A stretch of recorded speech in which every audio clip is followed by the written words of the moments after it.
Voilà, nous peuplerons ton sol, nous assurerons ta grandeur, hymne national Yambo Cannabis au Congo, mesdames et messieurs. Bonjour, bonjour de la grande équipe, émission Bino éco-patriotique.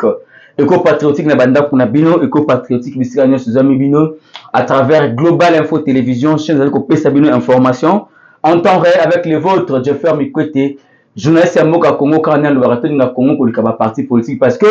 parti politique okufa, autorité morale okufa kasi mabele ekolo Jitunga et Kotika Laka Seko na Seko. Voilà pourquoi nous barato linga Congo pour le parti politique. Lelo, toko sabongo par rapport à différentes questions d'actualité. Toko sabongo réaction à des personnes vivant avec handicap. Ba koka ozali komo na wana ba marsaki pour dire non na ministre oyo ya personne vivant avec handicap parce que azaki bongo reconduit comme étant ministre ya personne vivant avec handicap. Tokoyoka bande ko miso handicapé pourquoi bazali koboya dès lors que batie moko ya bango tokoso na kati émission oyo tokoso également profil est-ce que le gouvernement Mama Judith Tuluka Suamine est-ce que zali ko promettre tokozonga les sous na gouvernement Tuluka ndenge zali dawa sama lukonde de toti pesa suka kité tokoyo bango na kati émission na mona mboka gradimu ya tobinga ke respectivement effectivement ibenge parce que zali moko ya ba panzisango mboka na biso bunda penza banda makam oyo banda Uta Kondo et Etienne Tshisekedi wa Mulumba bazali bilinge wa militant pene ya solo pona makambo etali bongo libération ya mboka na biso Congo sans plus tarder na kota déjà mwana mboka Gradimu Benge azali bongo directeur général ya Tia Maloba officiel télévision. Bonjour mwana mboka Gradimu. Bonjour Jeffer, Sengwezali vraiment et repartager sur ce même plateau là après Batango et Belé autres allons ensemble donc Sengweza Makasi. Voilà, bonne santé sinon. Ouais, Dieu nous fait grâce, hein. On est là, na rythme à pays toujours. Na rythme à pays. Voilà, la rythme à Fati Béton. Na rythme à Fati Béton. Voilà. Tous on a mon question parce que tous là qui notent yambo te côté sujet d'actualité. Tous on qui moi mon collègue Béni le mobiwana profil ya gouvernement Tuluka Oyebimi na rotala ba bazali ba nommer bato asika na ba quelqu'un o bazali reconnaître. Est-ce qu'il y a l'aide d'expérer dans le gouvernement Mama Judith Tuluka quand bien même qu'il va payer si chance na barabasi est-ce qu'il va rencontrer ça va les bien mettre les soumettre dans le gouvernement Mama va tu payer chance bali bosser puis le soumettre côté là et ton nini de Gradi. Voilà, merci beaucoup Jeffer. Avant de commencer, on peut ça d'abord félicitations à Mokonza Mboka. Félix Antoine Tshisekedi Tshilombo parce que c'est pour la toute première fois dans Mboka na biso République démocratique du Congo tous à la première ministre Wazali Mwasi et donc félicitations na ye et puis tous ça ba félicitations na madame Judith Soumina Tuluka Wazali bongo première ministre na gouvernement Mobimba oyo utiko bimasika na pour la colonne na mutuna na yo donc tout le monde du gouvernement tout le monde du gouvernement est bimi après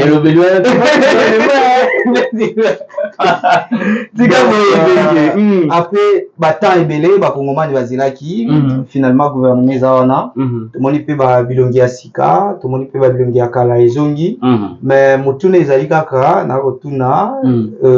est-ce que bilongi otomoni c'est vraiment gouvernement zotan ebele bo poto mona ba bilongi parce que ce sont des têtes et des figures aussi to yebi mingi bazawa na to yebi bango alors mutuna ezotunama na madame Judith Souminoa Tuluka na président de la République est-ce que ba tête sur tout le monde ba figure tout le monde il a fallu tous 5 ou 6 mois pour na publier gouvernement boy. Moi je pense que il y a quand même des gens qui ont espéré dans le gouvernement Oyo par rapport il y a Moussala Oyo ici Basalaki ba Guy Wandomboyo donc baza bato on peut espérer quand même dans le gouvernement Oyo et il y a Jean-Pierre Liaou donc ce sont des personnes Oyo ba lité na premier mandat ya Mokonza Mboka et ba misusu pe bazana pour ne pas voiler de figure tokoki ko espérer vraiment parce que déjà comme on a ba figure na bango bazo promettre été na ba attente Oyo population avec la vraie année tout le monde a déjà ma manifestation nous ça bébélé donc ça côté ça qui non ce sont des personnes au basala qui est l'autre côté la gouvernement et l'équipe à ça malukonde à la 1 à la D et tout il peut compter vraiment tel sous na bango na gouvernement Oyo et bimiji asika madame Simon. Voilà, merci beaucoup. Otuni mutuna moko très pertinent lobby. Est-ce que tant mieux soto zwaki pour tous la karabilongi Oyo. On se pose la question est-ce que les choix, il y a gouvernement, il y a carré, il y a gouvernement, de personnes, ça veut dépendre. Le premier ministre, ils allaient pas pouvoir être chef de l'État. Parce que je ne pense pas que seule la première ministre avait décidé que non, c'est la première ministre, c'est la ministre. Les chefs aussi avaient son apport. Oui. Donc, la majeure partie, il y a chose qui pas, il y a pas même, il y a le président de la République. Oui, vous avez raison. Donc, Madame Soumi Noa la première ministre y est accueillie par combo dans ma parti politique parce que il y a tout ça comme quota. Donc pour la quota où ma parti est présenté Madame Judith tant pour récupérer ma combo on a yende sika comme ma combo et pas mokonzi ya mboka pour mokonzi ya mboka ayeba ko valider yango. Donc moi je dirais charge dans mokumba makasi zalaki mingi na Madame Judith Soumi Noa parce que la combo mingi et outi epai na ye mendenge peka kolobi liloba ya suka e zalaki nde epai ya mokonzi mboka tango bakitiseli bakombo azalaki na makoki ya kolongola pe ya kobakisa bakombo misusu oyo ezalaki na liste oyo Madame Judith apesaki ye ndeko je faire soki ezalaki neti ngai nazalaki na place ya Madame Judith Tuluka na gouvernement oyo namoni wana na kokosa lango na un jour bakombo wana na un jour oui donc compétence je dis soki ngai nazalaki na place Madame Judith bakombo soki kaka ezalaki keno tozelaka bakombo tomoni wana batete oyo tomoni wana ngai na ngena sala ngo na journée moko eloko grave eza nango te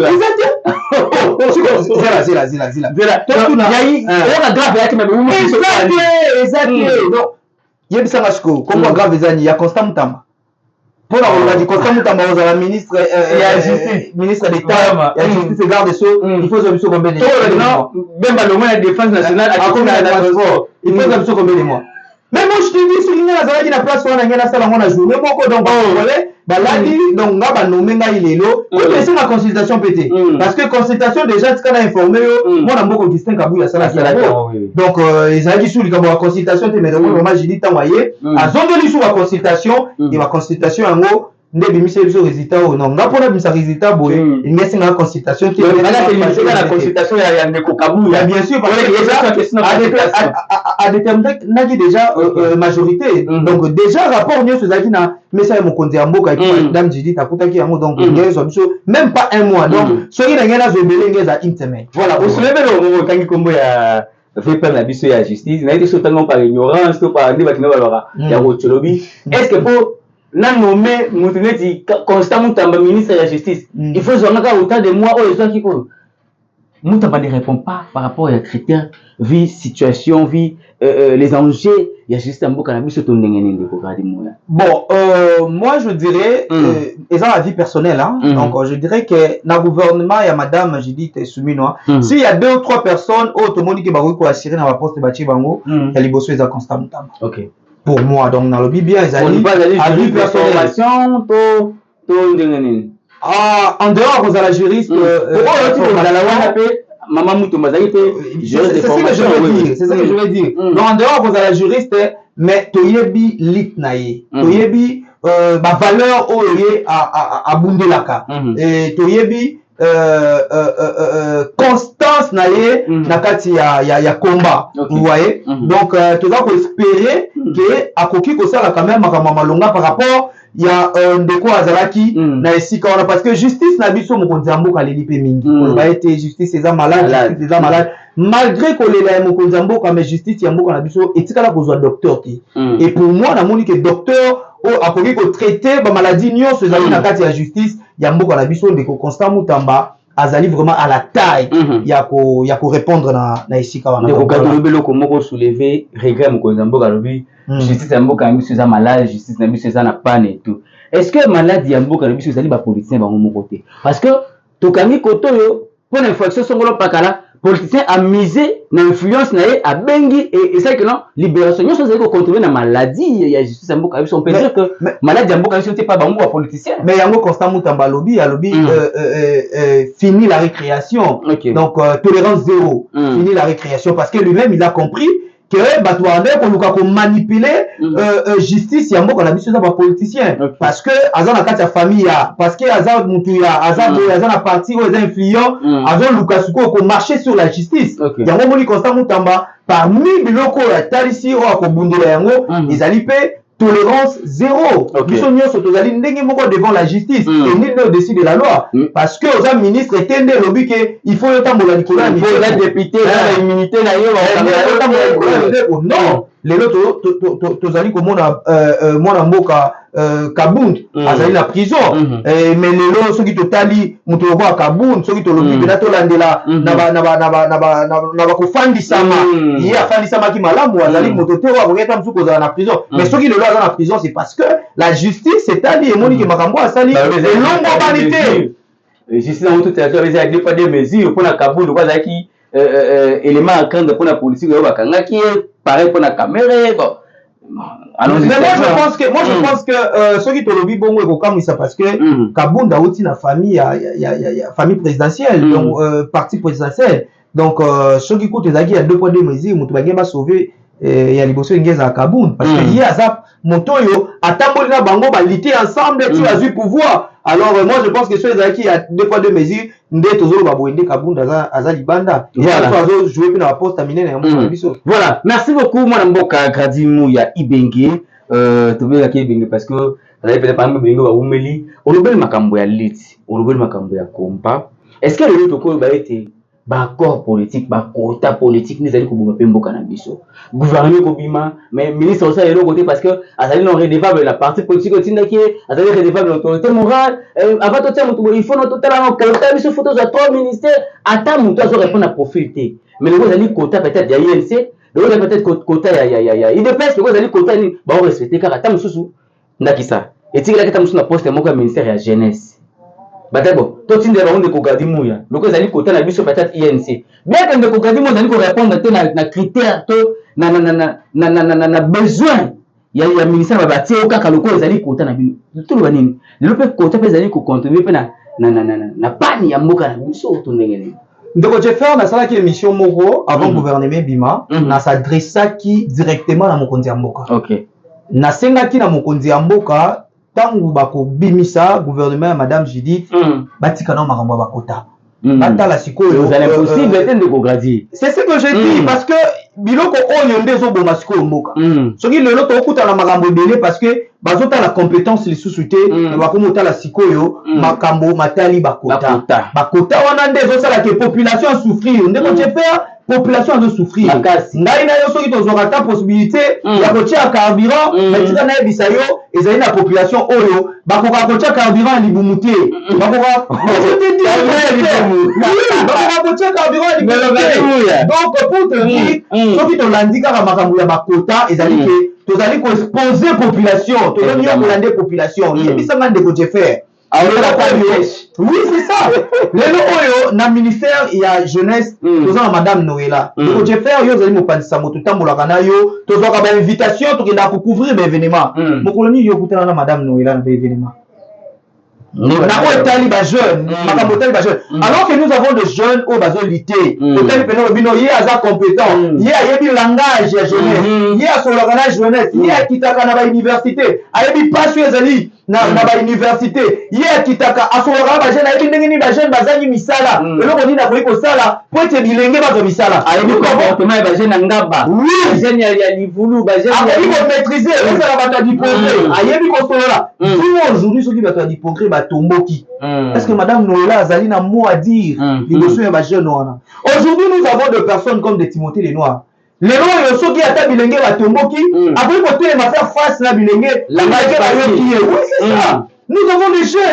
jeunes comme maître Robert Badibanga. Ceux qui ont le bilengé ba ko yokai. Na kenda ki na maître Robert Badibanga mokolo ya élection parce qu'il y a qui candidat na élection sénatoriale. Alors to qui na une assemblée provinciale. Ozomona ba dipoke ba Tomboki. Mais maître Robert a télémi a pesika au monde autre ba dipoke ba zongi. Nous avons des jeunes bazali compétents, mais le coup les amis comme moi je pense que le président de la République faut attendre la likambo na bakota. Mais autant la moderne de l'ok pouvoir et puis vendre ça la compta encore une fois on yango wana tolobi esengeli constitution ya mboka na biso esimbama parce que nyonso wana ezouta na constitution likambo ya bakota wana ezouta na constitution donc moi Gradimuya je suis d'accord que constitution na biso esimbama bameka mpe koarrange yango parce que nyonso critique mosusu oyo non il y a quand même des articles eza encadré mais ndeko Jeffer esengeli oyebaki constitution na biso ezali constitution moko tobengaka yango copier coller ezali constitution ya mboka France donc ezali constitution ya mboka France tokopia alors il faut koyebaki mais pourtant situation na biso na France c'est ça et pourquoi l'idée lelo France ezali mboka mibeko biso no tokoti koma na état de droit te tokomeka nde kokota na état de droit pesi balingaka bongo te ntango ozobakina biso tokoti na état de droit te omoi te ezali tibabakina na mémoire ya konde tiatisabote tate mokonzi ekolo ntango tokoti na état de droit te état de droit ezali eloko oyo tolali tolamuki mbala moko eza historié te état de droit esengelaka temps état de droit eza teke lelo tolali tolamuki kaka na 5 ans ya liboso ya président Félix Antoine Tshisekedi nde tobiki tokomi na état de droit te toza na nini kasi état tozokende toza na projet ya kokoma na état de droit mais même l'état de droit eza historié te donc avec le temps toza koespérer na vision chère ya mokonzi ya mboka Félix Antoine Tshisekedi Tshilombo nde tokovivre réellement état de droit parce que ezali moko ya bakomba ya papa Etienne Tshisekedi ezali moko ya bakomba ya UDPS donc jamais tokoki cracher sur mémoire ya papa Etienne Tshisekedi nde bongo tokolobaki tozali na nzela ya kokende état de droit mais tokoki koloba nano teke tozovivre pesanga de élément ya liboso pesanga élément moko ezolakisa kino toza nano état de un état pas dit de droit nde bazobenga état de droit et puis na élément nini ezolakisa kino toza na état de droit te pour bandoka ile pesi basaka mpe na mwa banyamunyamu mwa compréhension par rapport à likambo wana mais yo moko outi koloba yango ya likambo ya 2 poids 2 mesures mais tant tokomona déjà likambo ya 2 poids 2 mesures bato mosusu baa kojuge bango ndenge mosusu bato mosusu soki balobi batiki bango aujourd'hui nous avons des parlements debout baparlement debout soki baa kosala bacommunication na bango moto asimbaka bango te mais il y a d'autres personnes soki bazwi kaka bamo wana oyo bandeko ya parlement debout balobaka c'est tout un problème mais yango wana tokolobaki no tokoti moment état de droit veut dire ezala bato ya UDPS balobi mabe esengeli mibeko elandela bango ezala bato ya majorité ou bien bato ya opposition balobi mabe esengeli justice esimba bango mais lorsqu'on voit que bato mosusu bakoloba makambo la liberté d'expression oui misusu baza yango te mais si c'est qu'on dit que état de droit eza vraiment instauré à 100% te moi s'il faut donner les pourcentages nakoki koloba état de droit ezali na 65%. Voilà donc voilà c'est question que tozalaki na état de droit ndeko Nicolas Kazadi na makambo balampadaire makambo ya baforest ke na état oyo eza de droit banga bakanga ye yo kutokela ndeko Nicolas Kazadi ndeko Jeffer na mboka oyo Congo tolali tolamuki tomoni Christian Malanga na palais de la nation le même jour ndeko Christian Malanga na palais de la nation asali nyonso tomonaki na bavideo na poko na yango il fallait concert ya pasteur Moïse Mbiyebeta yo yebi nga na yo kinga nazali mosali ya nzambe ndeo ya kosala mosala oyo kosalaka biso tozali mosala basala nzambe ndeko Jeffer tolali tolamuki na histoire ya Christian Malanga na pokwa ministre ya intérieur a autorisé concert ya Moïse Mbi alors que gouverneur de la ville province de Kinshasa a télémédiatique concert ya Moïse Mbi et puis communiquer l'équipe officiellement communiquer l'équipe que concert ya Moïse Mbi est annulé par l'hôtel de ville de Kinshasa mais ministre ya intérieur ou azalaki aleki alobi que concert ezali pourquoi parce que azali fidèle ya cité Bethel. Comment vous pouvez sacrifier la population parce que yozali mondimi ya pasteur wana na mboko état de droit ezali instauré à 100% moto wana esengeli bakanga ye moto wana esengeli démissionner à l'instant même mais je te dis quand même ya bango mamizolo mais c'est ce que je dis état de droit instauré tant qu'on va pouvoir les faire bango mais tant que ça quand même que nos pouvoirs ça biso ne ba ba biso ne to za bakolo pouvoir et si ko état de droit ezali pouvoir les a biso ko ba maté OK et si ko état de droit ezali à 100% pouvoir ezali bakongomani nyonso pouvoir ezali te parce que oza IDPS ndo lobaki pouvoir ezali bino te pouvoir ezali ya bakongomani très bande bavota Félix Antoine Tshisekedi Tshilombo ezali ya IDPS bino nyonso tokota mokonzi ya mboka Félix Antoine Tshisekedi Tshilombo alors pourquoi soki ekomi sikawa na kobika na ntango mokonzi ya mboka akodirige nde ekomi ke pouvoir ezali ya biso pouvoir ezali ya bakongolais nyonso pouvoir ezali ya bato ya IDPS te ezali ya force du progrès te pouvoir ezali ya biso nyonso bakongolais alors tozali liso likolo ya liso koveiller comment est-ce que mandat ya mokonzi ya mboka ezotambola et soki tomoni likambo ya mabe biso tokodénoncer yango et tozotalisa ke état de droit ekozala instauré à 100%. Voilà, état de droit ekozala instauré à 100%. Yobi pouvoir ezali ya biso nyonso kasi différence ezali par rapport à délai. Biso nyonso bobi kino pouvoir aussi la 5 ans réservé une seule fois. Mais bango bakoli pouvoir bi kino remise et reprise aussi makaka tina Yesu Masia. Ozomwa te ke baoni basala bakolo pouvoir ndeko. Soko bandi bato bazolo yango na yebisi yo soki état de droit ezalaki à 100%, il y a certaines personnes il faut arrêter bango ou ba interdire bango lelo tomoni sango. Sango bapekisi ye bakateli et tout. Pourquoi? Parce que kende koloba makambo yo ezalaki na nzela te. Mais tokomona pe bato mosusu bakoloba makambo eza na nzela te. Mais chaque matin basalaka oyo babengaka misa na bango ya parlement debout bakoloba makambo yo elongo bani te. Sango bakasi eza constitutionnel ndeko kosala ndenge babengi parlement debout wana nini non wana ezali constitutionnel, ça fait partie de ndeko Kalimuya. Ezali liberté d'expression. On est journaliste. Madame doit parler, non, pour ne pas s'attaquer, on va continuer ça, on va justice est pas télissant et tout. Justice on est là pour la macoquia au cas de la bande de Joël et Tumbu, les ailes macoquia au cas de la bande de Gilles Monier et Tumbu, les ailes macoquia au cas de la bande de Yokaso et Tumbu, donc au cas de la Batunios, au cas de la Ngana et Tumbu, au cas de la Bisson, parce que Bisson tout le Congolais, donc c'est un peu ça. Voilà. Pour te changer ce chapitre de au BTK de Christelle Malanga. Awa. Apparemment, mon cannabis va négliger l'aspect sécuritaire. Na mobimana yango nyonso. Aspect sécuritaire mon cannabis ne va négliger rien. Parti est un bon cannabis le ndé to kabana ngo pa banguna. Po makambo tali sécurité to ki cannabis yango te. To na to muka ndo lobinde ko Christelle Malanga a côté na kati ya palais de la nation a sali o ya pa ko sala. On se pose des questions. Est-ce qu'il y a des services, il y a renseignement, tout le service de sécurité compétent dans le cannabis. Na komona bango basali ma aventure ba pas caméra ba caméra ba itina pas de leçon ba ici symbole il y a le coup ya mboka na miso drapeau pour la combattre drapeau mosusu tout le banini à qui la faute complicité to ezali na ngaka ba fait des circonstances de votre faire oboni ba sujet oyo ezali ba sujet moko très sensible alors yo yebinga indenge na lobaka so na lobby c'est après mission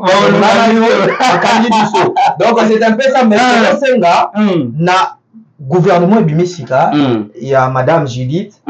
ministre d'État, ministre de Défense, ministre donc à quel est le transport mais pour les si quand on a payé Jean-Pierre Bemba ministre simple été ministre d'État donc à maintenir toujours place na vice-premier ministre donc c'est un peu ça cause la ministre à transport ils ont inquiété par rapport aux ministres il y a défense mais sauf que les Jeffer ils ont le rôle à yo aux alliés journalistes tu es venu aussi par micro mais après tout le monde on a comme donc baroka moi c'est par rapport à ça l'élimination a bien besoin de ouais donc c'est un peu ça par rapport à carrière na et le but est que qu'on a fait au salam salade parce que au début qu'il faut oui bah que Jean-Pierre Bemba papa na yazala qui na marambo transport oui donc Jean-Pierre Bemba a collé na monde wana donc les alliés musala kuta banda na banda bomona tamu makambo ya usimba minduki ezala ki mukolo mais makambo transport ezali kama zali mona mukira tuna yo obi papa la yaza yaki na makambo transport oui Bemba tamu sada ko kene pene papa azomona ni basala la gestion ya mo la gestion mais yemo ko zaki usimbi mandoki bando ngwani na Kabila awa na 2006 mabis bando ngwa to senti pas non Bemba ni tete ba renfort mususu ma Bemba yaki abeta Kabila récupérer Kinshasa. OK. Ba pesi par rapport ya carrière wana. To yebi seigneur de guerre. Andonga bitumba awa ya Centre Africa entre ba Ange Félix Pataxé kuna na South Africa. Andonga bitumba bele ya Kisangani. Mi ba pesi charge ko défendre mboka ko kiti. Bon kuna na transport ndeko ngefa lobi awenda kusala na leba wewa ya kumba ka bafelo kwa hiyo sasa kaka transport wale ndio wanaongea n'ai pas donc je les salue c'est un bien à moi donc on les a ndenge na ya repenser mais si kana ebisa yo eloko moko moi je pense que ndeko Jean-Pierre Bemba le roi s'est comporté le la civil na ministère ya défense ba pesa ki ya moi ba pesa ko ministère ba civil avec la civil le pas sikolo na ministère ya ba civil tout en gérer bien parce que jusqu'au casquette on a ba civil on dirait donc c'est un peu ça on est makamisi on a moni donc le rôle se comporter kuna le rôle civil papa mukolo to lali to la muki to ki Jean-Pierre Bemba ministre ya défense papa to sota biso to lobi ke awa penza matoye la biso Kagame na stade de Martyrs Kagame na stade de Martyrs engeza ba pesi ba congolais ba kirdan donc mutu na mutazo le kachubi aleki achu combien de mbakate même na katikati ya stade même au national congolais nyonso na kirdan uchubika ata mibale donc chubi c'est compensé mais après tout le monde que Jean-Pierre Bemba se comporter le rôle à civil donc il y a moi d'appeler avec comportement à civil donc voilà merci que monsieur le compte de OK voilà tout le monde par rapport quand on regarder pe carrière quand on a Koloba on dirait gouvernement Judith Toulouka de Kobima pour tout le monde devant des commissions handicapés basé sur ça la marche qu'on revendiquer départ il y a ministre Oyo ba maintenir la poste on a personne avec handicap maman Irène ba monsieur a dit que non ils allaient ba gérer de coaliser pour se sentir frustré pour apprécier ministère parce que a 12 députés ndenge ba yo kana ngaka les gens handicapés mais quand c'est pas le bien parce que dans l'association de personnes avec handicap donc ça veut dire utiliser bango le exemple de personnes avec handicap à tel point qu'on peut faire ba rouler ba tinga 12 na profiter quand la stima wana to ndenge nini je maîtrise bien les affaires il y a personnes vivant avec handicap OK to yo ka ndo je suis près de monsieur César Ngadi OK donc nazali moko ya ba conseiller na communication donc nazo maîtriser domaine wana malamu ndeko César Ngadi abandi ko bunda avant même ndeko Lézère abando bunda na likambo tali ba personne vivant avec handicap pourquoi parce que lui-même azali na kati ya masolo wana ayebi comment bandeko na ba viva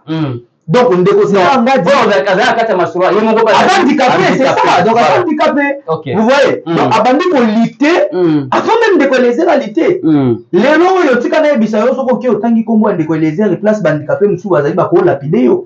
mais je veux taper ça ba solo na yebisi yo soko na ba centre musu ndeko César Ngadi na ba koni yende ko César Ngadi esika ba handicapé bazali ndeko Lézère esika handicapé bazali na ba ko lapide ndeko. Est-ce qu'aujourd'hui nous avons besoin de ministres ou appelle ça tout ça qui a l'osso, appelle ça tout 1000 francs, appelle ça tout 500? Moi je pense que non. Nous avons besoin d'une personne na tête ya ministère wana moto oyo ayebi ndenge ministère wana etambolaka. Cela veut dire azana compétence ya ministère wana. Tika na biso yo moko ndeko Jeffer o batobele bazo ibate ndeko César Ngadi mosala oyo ya bande kusala na France ya moi. OK. Avant de s'occuper de la personne vivant avec handicap. Mais je vais revenir. Ndeko César Ngadi, écoute-moi, Ndeko Jeffer. Ndeko César Ngadi, na France, Moussala Bade Koussala Yangoana. Ndeko César Ngadi, sont ok na France. Bako témoigner pour Ndeko César Ngadi, zali ba Congolais, zali Mindele. OK. Mindele ne bako témoigner. Abade Koussala na Mindele. Na France. Pourquoi na bureau Ndeko César Ngadi azali, moto akomatisa yoga Mondele. Ezali ba africain te ba mondele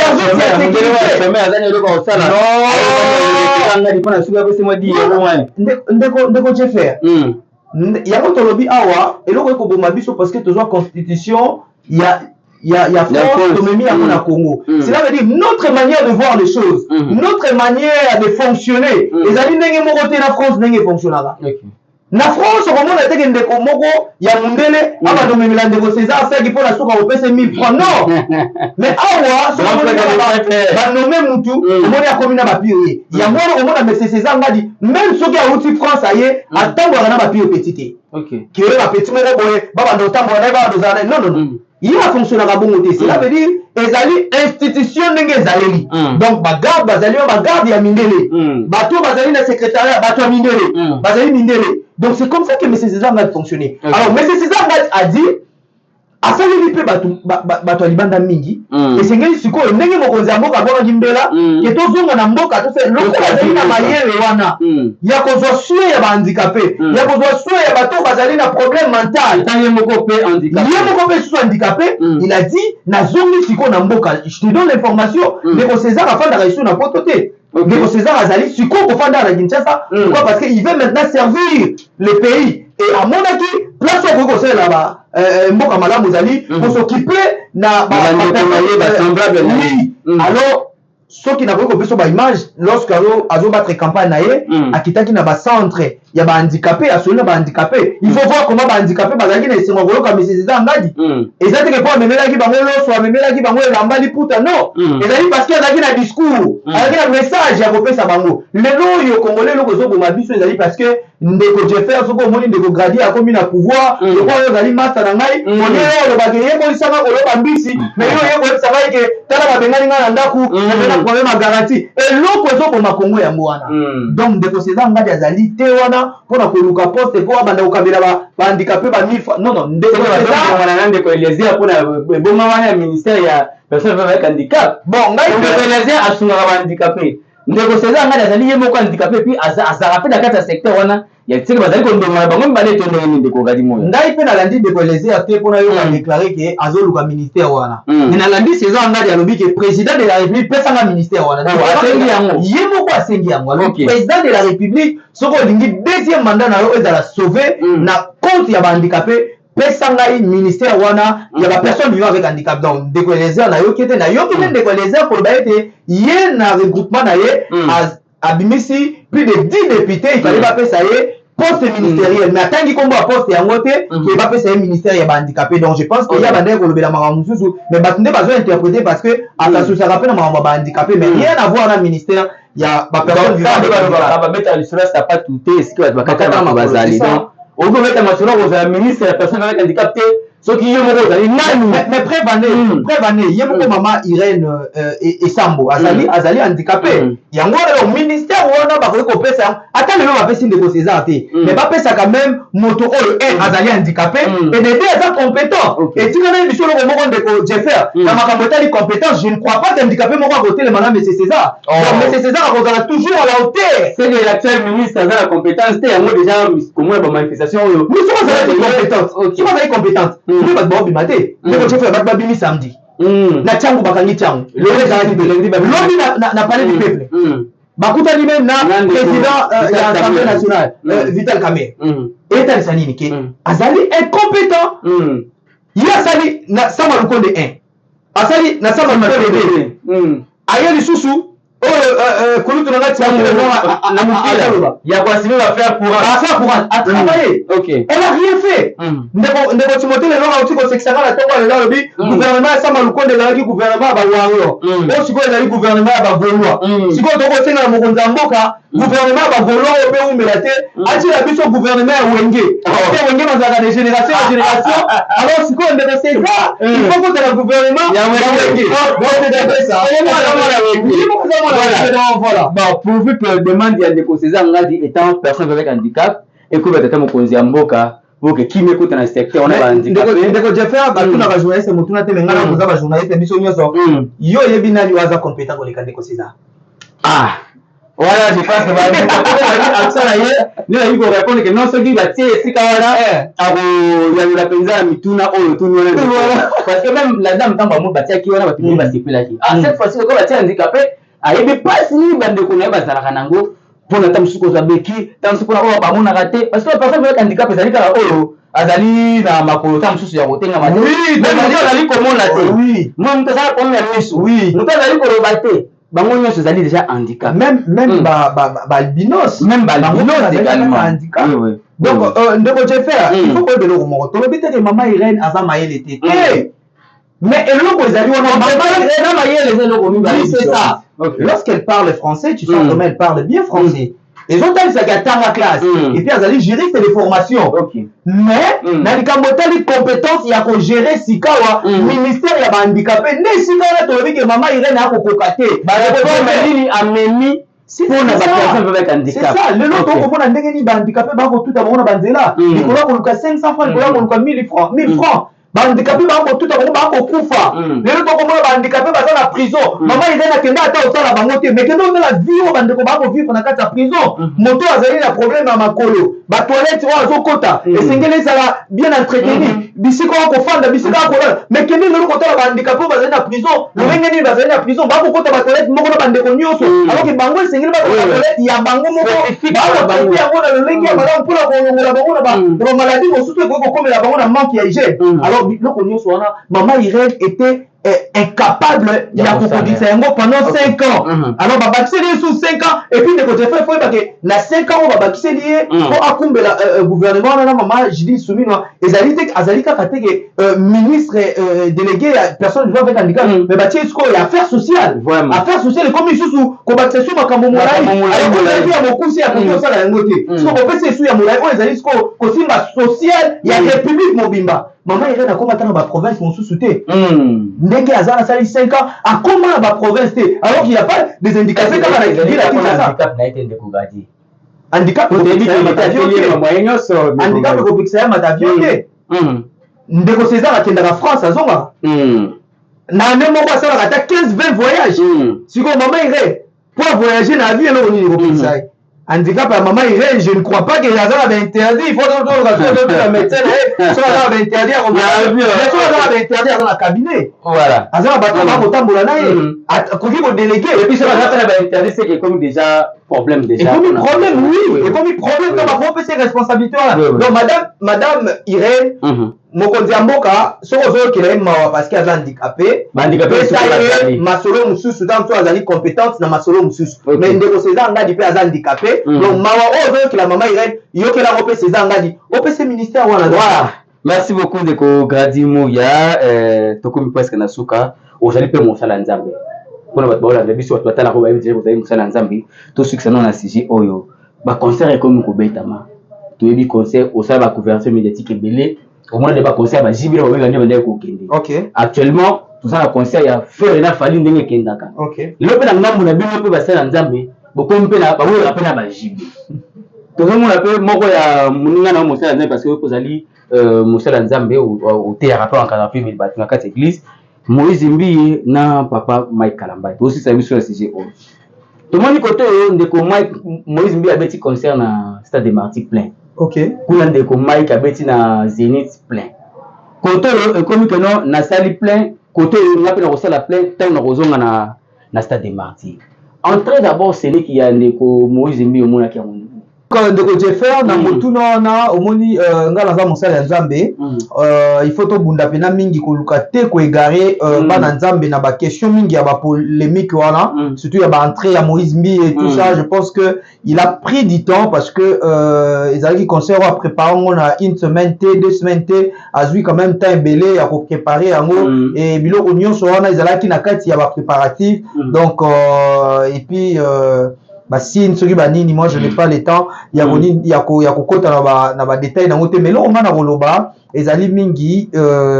conseil on a repesa na basali ya nzambe o déjà bazali élevé o nzamba tomboli bango bakomi lokola miroir na kati ya évangile moni ngai na sala théologie docteur Silas Abandai ko yibisa biso lo moko lobi lorsque l'Éternel a sali na yo une voix na génération moko il faut que ça très attention na kolata na yo na koloba na yo na itamboli na na coiffure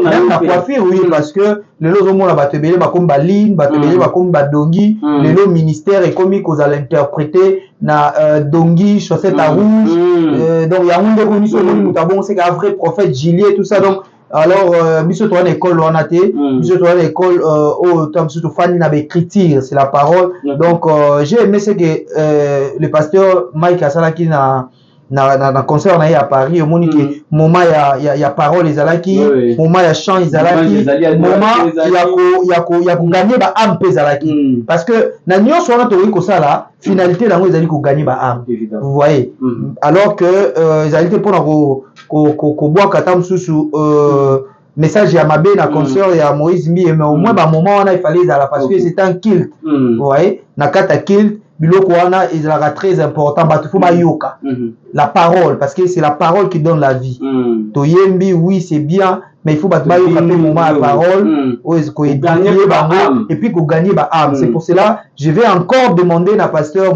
Mike Kalamba na Stade des Martyrs soka sali yango susu et kozala malamu mingi mais to longwa vraiment na ba polémique wana ba plein ba nini tout ça ata 10 personnes ata 1000 personnes baye c'est pas pour la gloire il y a pasteur Moïse Mbi ou pour la gloire il y a pasteur Mike mais c'est pour la gloire de Dieu so vraiment ba concert wana to sala yango na kombo ya nzambe alors tout tiki la nzambe gloire na ye moko azo yango parce que il est jaloux de sa gloire donc c'est un peu ça voilà merci beaucoup très bonne réponse parce que et belé va ça nzambe bazo papa non azandoki tout le monde n'était pas kota bongo comment kota bongo. Non mais ce n'est pas important après tant qu'on lobby azandoki to gagner ni to gagner té alors photo lukande to gagner biso to za pona ko dépeupler quand un diable ko peupler quand un nzambe alors ce to va dire ko yana ba message à boui les alis ko to comme ko luka ko dépeupler quand un nzambe to ko peupler ce ko quand un diable parce que tant ko zo ya bo ba moni ya pasteur Moïse Mbia kota kibe et ta ba sina bandoki les apôtres ko bat balongwa tam sur l'église pasteur Moïse Mbia akamba pour pas qu'il doit. C'est ça. Donc voilà, qui est bon la caille banguna. Merci beaucoup de vous garder moi tout comme la souka. Un message particulier bah yos balandi biso na ba kongomani et puis na ba nzambe noso. Voilà, na ba kongomani eloko na kosenga na bango ezali congolais tout la muka tout le monde a distraction parce que la manière dont makambo ekotambola malamu te to longwa na ba discours ya ba politicien to soit conscience parce que biso nde tozana liloba suka yango moni tango ba élection bato wana bazongela biso parce que ba yebi ke pouvoir et ou t'arrive pas un peuple donc peuple tozo sko conscience ya pouvoir na biso pour te sauver mboka na biso et puis to s'associer na vision ya mokonzi ya mboka Félix Antoine Tshisekedi Tshilombo afin que lobby to sepela elongo na bana na biso na ba génération nyonso oyo koya na bana nzambe esengeli tozala toujours accroché na liloba nzambe to kangama na liloba nzambe puis tozala na modèle auto représenter na peuple nzambe modèle ya Jésus-Christ parce que les lots tozo mona ba alliance kota na alliance na ngai alliance na nga alors tozaka na alliance moko ezali alliance oyo Yesu Masiya asala na tata na ye yango atikela biso tozana ba alliance ya ba pasteur te tozana ba alliance pasteur moko te okende kozo alliance donc wana ezali be mission musuta musuta koluka kolobela likambo ba alliance mais ce que je vais nous demander totikala na makolo ya Yesu tokangama na Yesu nde azali nyonso pona biso donc voilà le basuka na voilà merci beaucoup contact na yo si possible de kogardi ouais voilà donc ba nyonso ba koluka contacter biso plus 243 89 84 17 426 plus 243 89 84 17 426 Facebook Gardimou Yaitan et puis émission pour permettre émission de caper la chaîne Chamaloba officiel bon s'abonner PBL na Chamaloba bon s'abonner PBL na Global Info na journaliste du peuple et Jeffrey Nikwete donc bon s'abonner Belenga pena la Sengibino ba abonner nyonso ya Chamaloba bon s'abonner pe na Global parce que combat oyo je vous dis to bandi amo le loté donc ce to bandi beta histoire ya combat na biso na ba Jeffrey et kozwa biso ta ebele donc to couvrir ba manifestation ebele mais pour la fin bazala reconnaissant te Jeffrey photo lo bango ba politicien bazala ba reconnaissant te biso ti le to ta pour makolo mais bateau biso to sungi ba ta mo ba jeep ba mona biso sous te pour ba cha ba filmer baleka biso ka bwena ba inviter biso sous te ba inviter biso sous ba activité na bango parce que to sur na niveau na bango te donc voilà ba Dieu soit landi biso merci pour la confiance et fidélité au bon ça biso et bon continuer toujours comme ça voilà merci pour la confiance et fidélité tant vous allez ko s'abonner le plus de Gogadi Mouya yo vous allez ko contrôler la liste na biso vous allez ko encourager biso pour que ça vous allez ko ça parce que côté les malbosso à Koloba ezali facilité ça demande beaucoup de